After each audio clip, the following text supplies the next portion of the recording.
আমি তোকে বলছিলাম না যে আমি 7 দিনের মধ্যে ওকে ছেড়ে চলে আসবো। দেখো আমি চলে আসছি। চুটি, তোমার ভাই ভাবি যদি না মানে?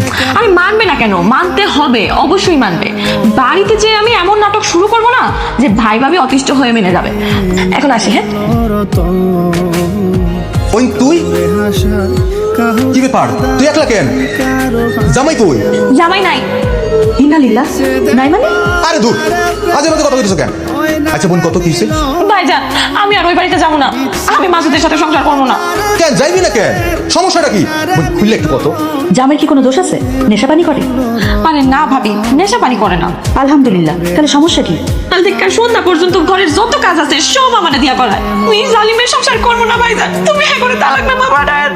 ফকিন্নির বাচ্চার মুখের উপর আমি তালাকনামা দিয়ে আসবো, বুঝছো? তুই কোনো টেনশন করবি না। ভাষায় কারো ভাঙে মন।